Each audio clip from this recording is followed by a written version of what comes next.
Sevier County, Tennessee, March 12, 1937, 2 in the afternoon. The reporter was 26 years old, and he had driven from Knoxville that morning on an assignment his editor had described as a human interest piece, a feature on the oldest working midwife in the Great Smoky Mountains region, a woman who had delivered babies in Sevier County for nearly 7 decades and who was still going out on calls at 82. The editor had said it was the kind of story the Knoxville Journal ran well.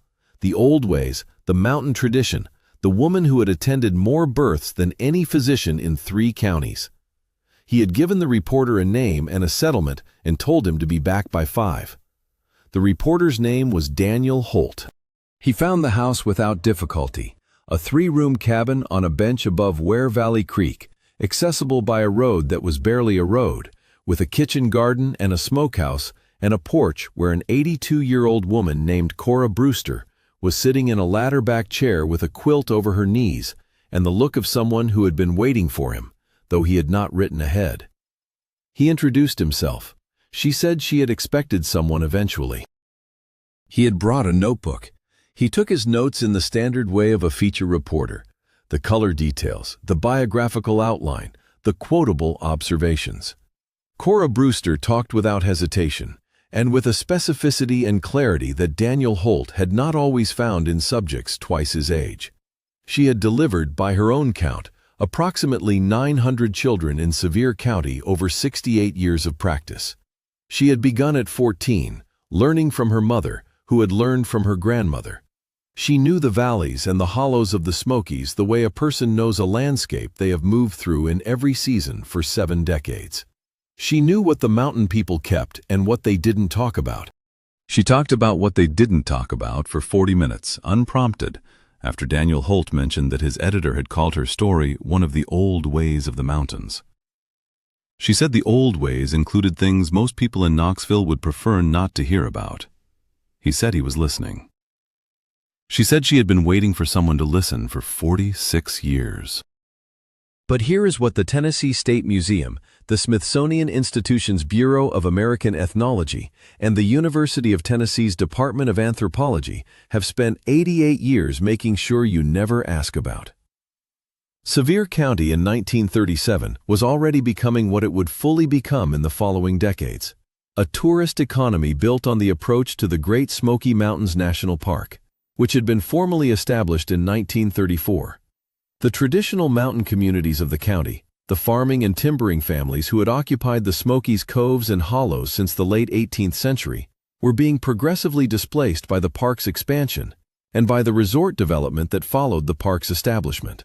Cora Brewster had been born in 1855 in one of those traditional communities, in a hollow above Ware Valley that had been settled by her great-grandparents in 1801. And had lived through the transformation of the Smokies from an isolated agricultural region to a national recreation destination, without leaving the county or significantly changing her practice. She delivered babies. She knew the mountains. She had been doing both for a long time. What she told Daniel Holt in the spring of 1937, she had never told anyone outside the mountain communities she served.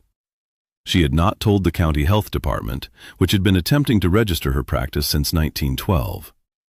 She had not told the physicians in Gatlinburg and Sevierville, who had been encroaching on her patient base since the 1920s.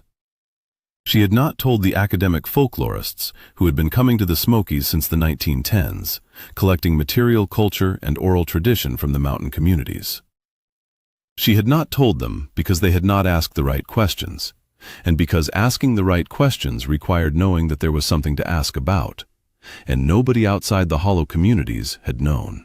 In the autumn of 1891, when she was 36 years old and had been practicing midwifery for 22 years, she had been called to a settlement in a hollow she described to Holt as being above the main Ware Valley Road, beyond the last farm, in a section of the mountains that her valley's farming families did not work and did not generally visit. She had been there before. Her mother had been called there too, occasionally, in the years before Cora took over the practice, and she knew the hollow, and she knew who lived there.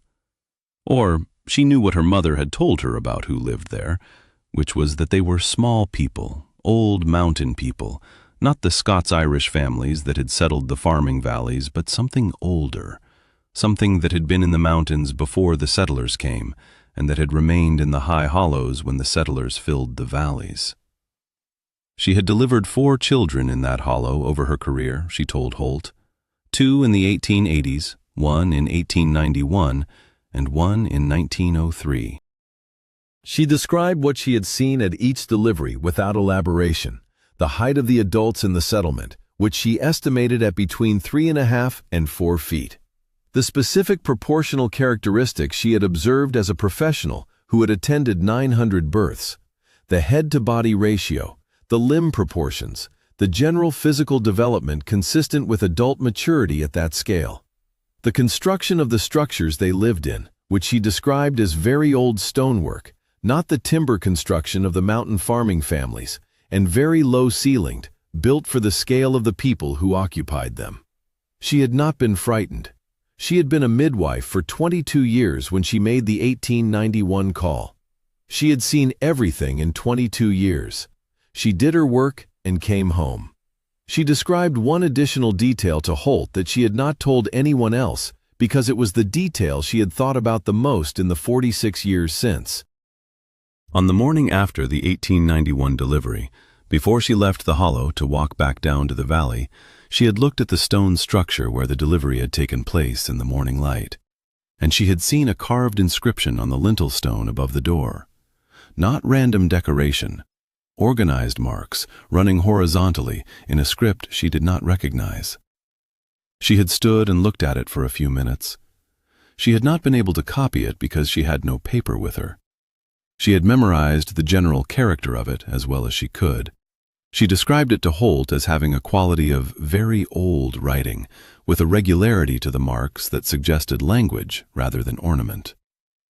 She had carried the image in her memory for 46 years and had not been able to match it to any writing system she had encountered in subsequent reading. The 1903 visit was the last.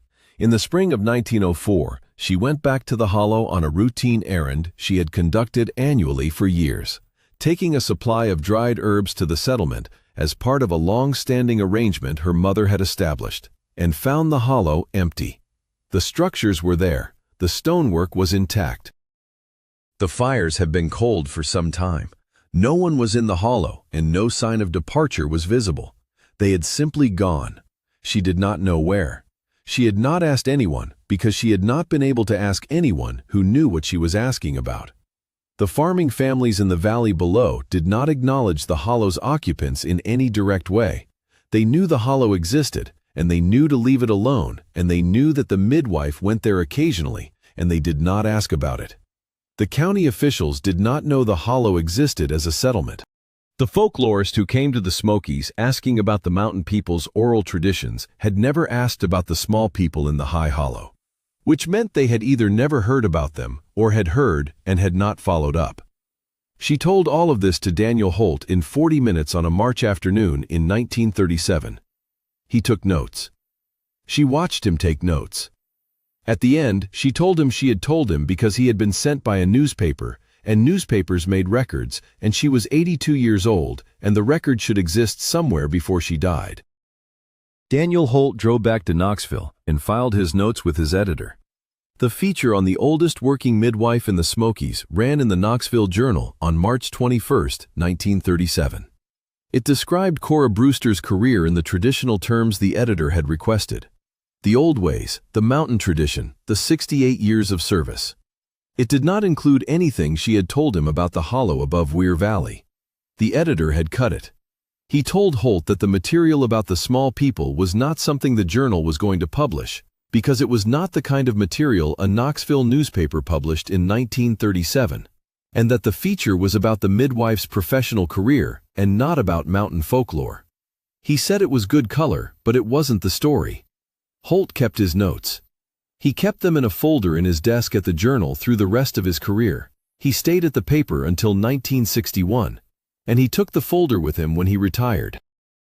He had thought about writing a longer account of the Brewster interview for decades, but he had never done it, and when he died in 1979, the folder went with the rest of his papers to his daughter, Carol Holt, of Oak Ridge, Tennessee, who donated his journalism files to the University of Tennessee Library's Special Collections in 1984.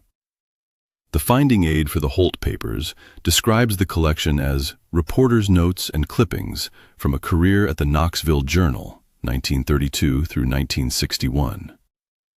The Brewster interview notes are in the collection.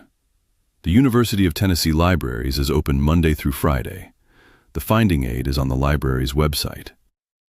Daniel Holt's experience after the interview is worth following.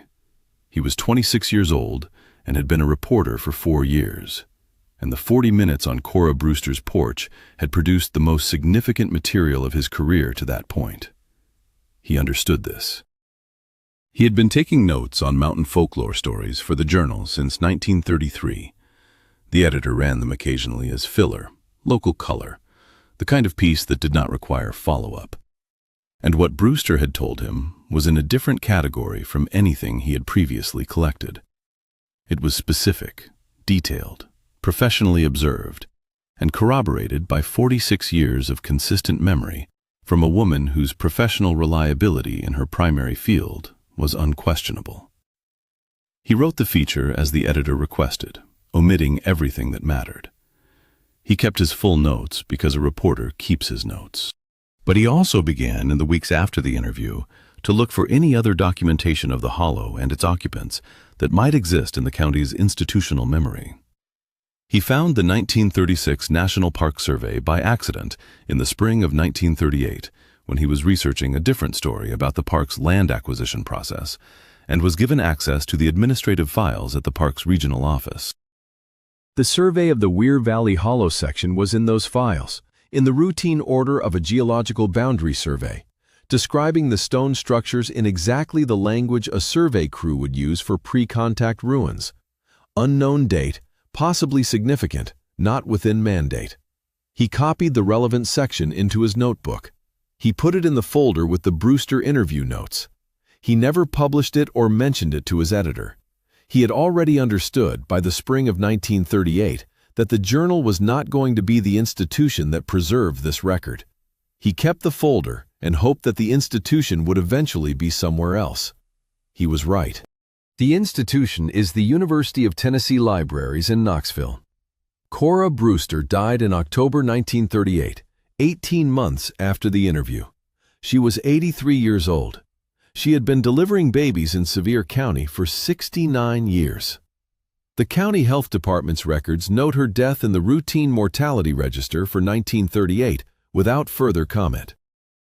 The hollow above Weir Valley that she had visited for deliveries and herb runs through the 1880s and 1890s and early 1900s is in the section of the Smokies that was incorporated into the Great Smoky Mountains National Park in the expansion of the mid-1930s.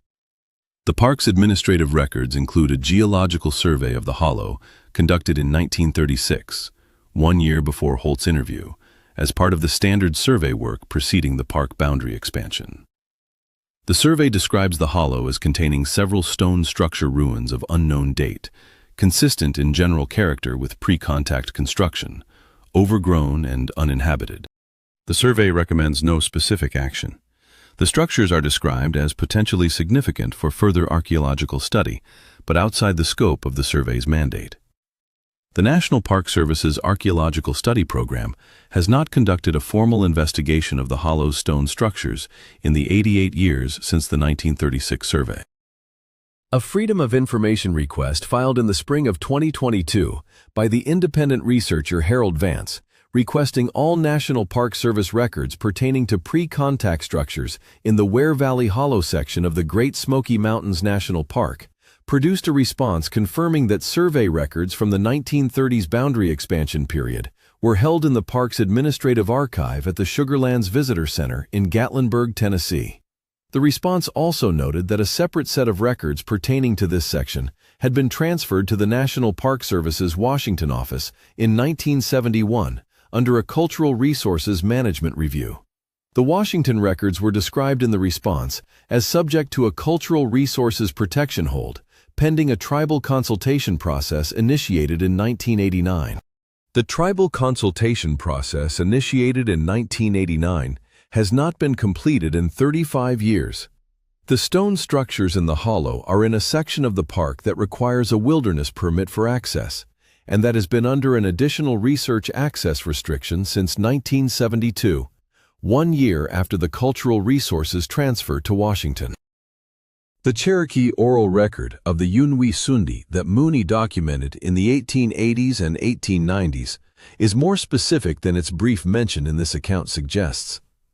Mooney's published report describes the Little People as permanent residents of specific mountain locations, not transient visitors or mythological beings, but a population with established territories, seasonal routines, and relationships with the Cherokee that had developed over generations. The Cherokee descriptions of the Yunwi Sundi's physical characteristics, height, proportions, appearance, match Cora Brewster's professional descriptions of the adults she had seen in the hollow, with a specificity that goes beyond general category. The oral tradition and the midwife's professional account describe the same population from two independent observational angles, separated by decades of independent observation by two groups of people who had no occasion to coordinate their accounts. The oral tradition says they were there. The midwife says she delivered their children. The 1936 survey says their structures are still there. The protection hold says someone in 1971 decided this did not need to be further investigated. The tribal consultation process that has been pending since 1989 was initiated in response to a formal petition from the Eastern Band of Cherokee Indians, which requested consultation on the cultural resources management of the Weir Valley section following a hiking trail proposal that would have passed through the hollow. The trail was never built. The consultation was initiated. The consultation has been pending for 35 years. The Eastern Band of Cherokee Indians has not, in public statements or filings available to researchers, described the specific nature of their cultural resources interest in the hollow. The National Park Service has not, in any public document, described what the Cultural Resources Protection Hold is protecting. The protection is in place. The reason for the protection is not in any public record. The stone structures are in the hollow. The inscription is on the lintel. The consultation is pending. The folklorist James Mooney, who documented the Cherokee oral traditions of the Smokies in the 1880s and 1890s, recorded references to a category of beings called the Yunwi Tsundi, the Little People, described as a race of humanoid beings of small stature who had occupied the mountain hollows before and alongside the Cherokee, and who were understood by the Cherokee to be real, physical beings rather than purely spiritual entities. Mooney's documentation is in his published report on Cherokee oral traditions, filed with the Bureau of American Ethnology in 1900. The Bureau published it. The Bureau did not send a field representative to the Smokies to investigate the physical evidence that Mooney's documentation implied. It published the oral record and left the physical record to remain in the hollow, uninvestigated, until the National Park's Cultural Resources Review transferred it to a protection hold in 1971. The Tartarian hypothesis places the stone structures in the Weir Valley Hollow in the same framework as the sealed chambers documented in the Appalachian Mountains.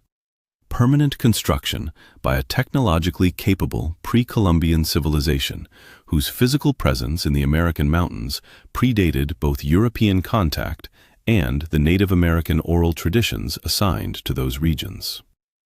Cora Brewster's account describes living occupants in the hollow as recently as 1903, which places the civilization's presence in the Smokies within the lifetimes of people alive today. The three bodies of evidence, Brewster's account in Holt's notes, the 1936 Park Survey of the stone structures, and Mooney's published oral record, describe the same hollow from three independent angles. None of the three has been placed in the same research inquiry until now. The notes from Daniel Holt's March 1937 interview with Cora Brewster are in Knoxville, Tennessee, at the University of Tennessee Libraries. The 1936 National Park Survey describing the stone structures is in Gatlinburg, Tennessee, at the Sugarlands Visitor Center Archive.